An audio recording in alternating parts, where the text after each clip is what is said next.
Oh boy. All right, let's get into it. So about 7 months ago, I made a video called Maverick City Sells Liquid Death Exposed.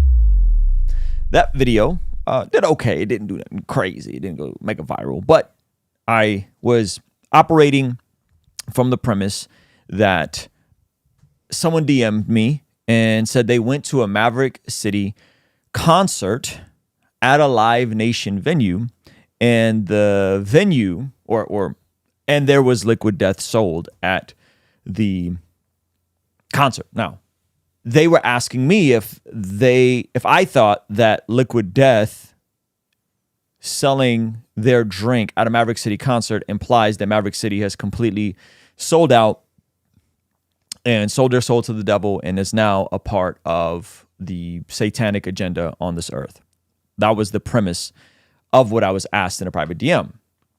And so I made a video responding to it and addressing what I thought was a pretty wild, I think, misunderstanding of how concerts work, how venues work, how bizarre Live Nation, Ticketmaster is, and how corrupt that whole system is. But how people who perform at a venue, doesn't matter what venue, if we do a show at the House of Blues, you don't have a ton of control about what they're serving, what brand of water they're serving, right? So I addressed that. And then at the time, I was living next to a Winco, and Liquid Death was the biggest canned water. And so we would drink Liquid Death at the studio. It was the biggest and it was the cheapest canned water at the studio. And so I made a video addressing how, one, I think this is a misunderstanding. You don't quite understand how the music industry works. You don't choose what water is or isn't sold at a venue you don't own. It's not a church. Two, the notion that someone can get a demonic spirit through drinking a carbonated water, I think is a pretty far out there concept. And at the time, I was drinking Liquid Death because it was the most cheap and most affordable, and they had a pretty banging chainsaw mango flavor that I don't consume anymore because I don't do sugar anymore. Yes. And if I'm honest, the water's spring water, and it's just not that good. I've gotten back to my flavor of grapefruit ginger water, Lou, which I think makes a superior product than Liquid Death. Anyway, so that was the video that was made. In the process, I'm pretty sure I poked at some people and said some wild stuff in that video. Actually, no, I didn't say anything wild, and I stand by that original video. I think that sometimes in our pursuit of holiness, we can be a bit too paranoid and trample on believers that are just minding their business. I also think there's a dangerous presupposition that someone can inadvertently go to a worship concert, drink something because that's the only water available there, which is a fact, and get a demon. I think that's a wild accusation. I'm going to stand by that. I'm not backing down from that. Since then, there's been a couple videos made online about the Liquid Death hiring, I guess, a witch or someone that's in the occult, and that their satanic panic marketing, the art is starting to emulate life. I addressed all of this the other day as my brother Isaiah Saldivar gracefully had me on his pod, and we talked about some of this at the end of the pod, and that was the context of the conversation. And so that is the Liquid Death thing. I don't drink Liquid Death now. I think there's substantially better reasons for not drinking Liquid Death, like them trolling satanic imagery. I just think that's mad cringe. I think that's dark. I don't think that's necessary. I think oftentimes when you start dabbling, even in the imagery, if it is a joke, which I think maybe initially it was, just think you're opening up yourself to some bad stuff. And I don't think we should be supporting that. Or for me, I don't think as a Christian I'm going to support that, primarily on the basis of imagery like that being used to sell a product. I just think it's goofy. I think it's super unnecessary. So this is all 7 months ago, and then whatever new commercial came out within the last week of them hiring some witch and her casting spells on the water. That's the backstory of it. And all of this apparently kind of revved up in the middle of my chat with Isaiah Saldivar, who again was gracious enough to have me on his podcast. And so there it is. I don't drink liquid death. I don't think you can get a demon from liquid death. I know that might be controversial to say, right? And I'm sorry.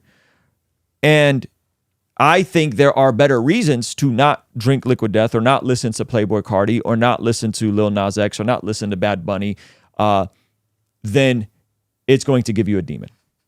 The way my faith is set up, I'm covered by the blood of Jesus, and I am born again, and the Spirit of God lives inside of me, and I don't believe that something is going to accidentally get in me that I'm not seeking out. That's the way my faith is set up. Now, that doesn't mean I don't think someone somewhere can't get a demon or whatever, but the way my faith is set up, that's where I'm at. And so all of this kind of reared its head in the middle of my testimony in Isaiah Saldivar's podcast, and that was unfortunate. And I got a Bible verse for you guys that I'll share, but I just wanted to be clear. I do think that Liquid Death's marketing is unnecessarily satanic and unnecessarily demonic, and I think it's goofy. I don't think we should support companies like that. I think the tricky part is, where do we then draw the line? Do you guys stop wearing Nikes because it's a Greek goddess?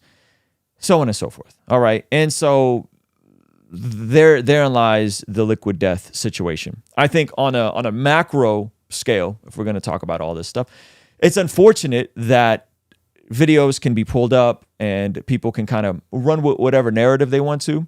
And I don't even like addressing this stuff. Believe it or not, I'm personally not a huge fan of the drama and all this stuff. I think this is something that doesn't demonstrate a great, kind, loving spirit before the world. And I think it just is unnecessary. Now, if you have an issue with me once upon a time drinking Liquid Death, or me saying I don't think you can get a demon through drinking anything, then fine, stop watching. I'm totally okay with that. I understand, but I think taking that and conflating that to one, go after my friend Isaiah Saldivar and smearing him as if him letting me share my testimony is an endorsement of everything I've ever said and done, I just think is unnecessary. And I think too, saying he is lukewarm or whatever, I just think all of that is wild. Isaiah's been consistent on this. I think he's been consistent that he doesn't rock with them, from the Tony Hawk thing to all their goofy imagery. Neither do I. So there's that. I want to show you guys two quick Bible verses, and then we'll get out of here. It says in 2 Timothy, 2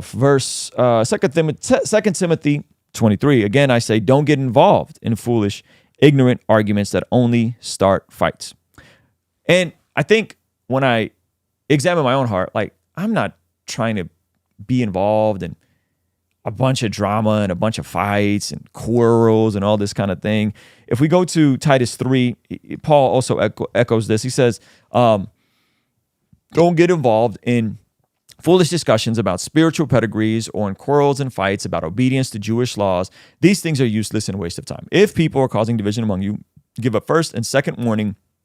After that, have nothing to do with them. For people like that have turned away from the truth, and their own conscience and their own sins condemn them. And so I want nothing to do with debating this sort of stuff online. I think debate is good. I think in-person conversation is ideal. I think we should lean into these conversations. But I think the notion that I'm promoting people getting demons, or the notion that I just think honestly, I think it's silly. I think it's unnecessary. I think it sucks that Isaiah got dragged into any of this. I think it's unfortunate that our communities online can not see nuance in something, not see conversation and dialogue happening. And I hope that those of you guys that rock with me, that when we release our full podcast with Isaiah, we'll be dropping a couple clips, that you guys would extend him the charity and the good faith to hear him out and not discard him and dismiss him. See, there's something that happens when you label someone and you dismiss someone as lukewarm or as a heretic or as a false teacher or as a whatever.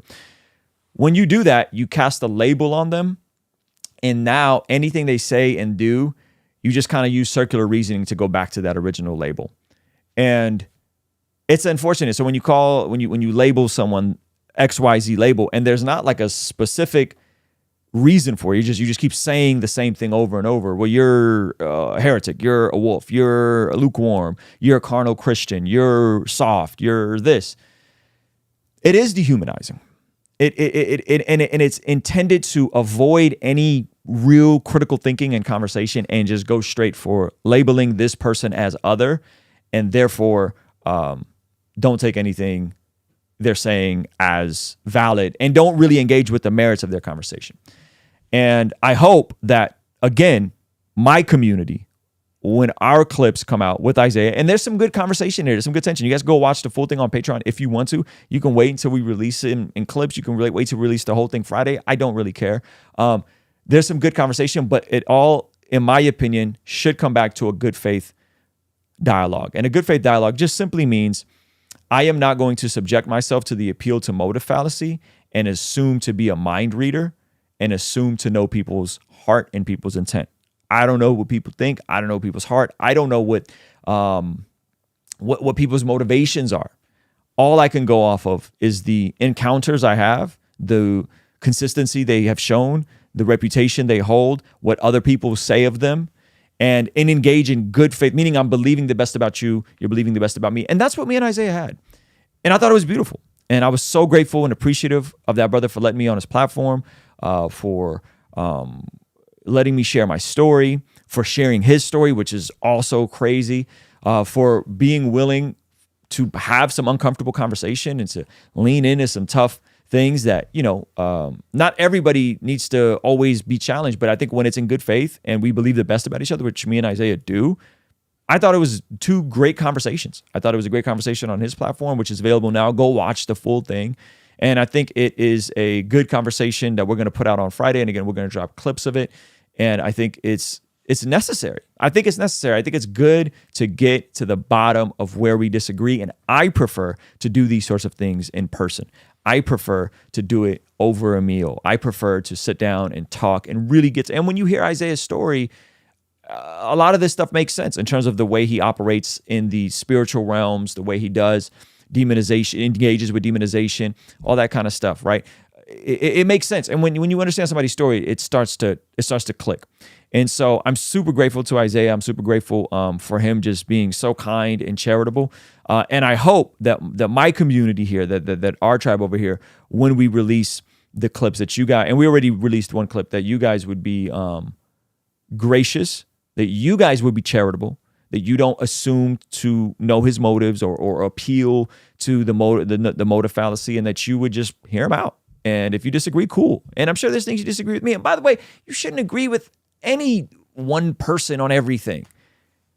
Think for yourself, critically think to yourself, go back to the scriptures, get into a local community, press into Jesus, press into accountability, press into wise counsel, have people in your real life that can challenge you to live out this Christian walk, because it is not easy.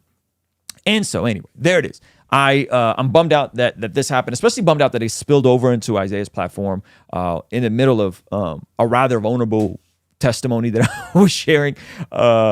It was just weird, unfortunately. But I think Isaiah handled it well. I'm super grateful for his friendship, and I'm hopeful that we have more conversations like this. I think they're necessary. I think they're healthy.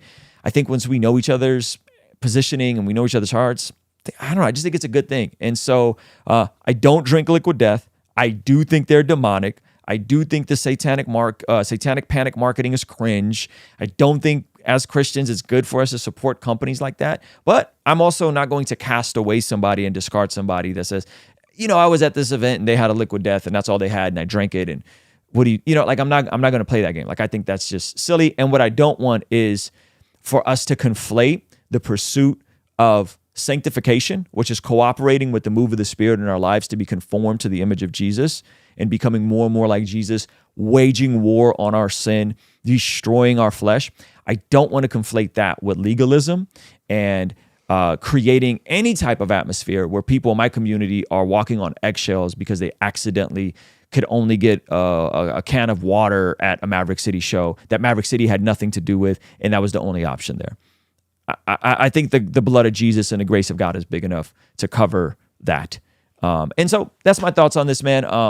Hopefully, my community is not too rattled about this. But as always,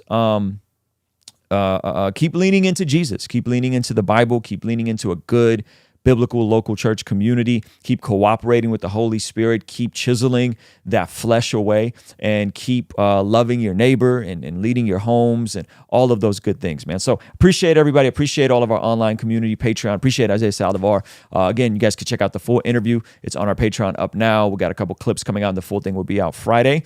And if you're here live, this video is going to redirect to our after party stream if you want to hang out, and we're going to be covering a couple different topics there. We do this daily, so you guys can pull up, hang out with us.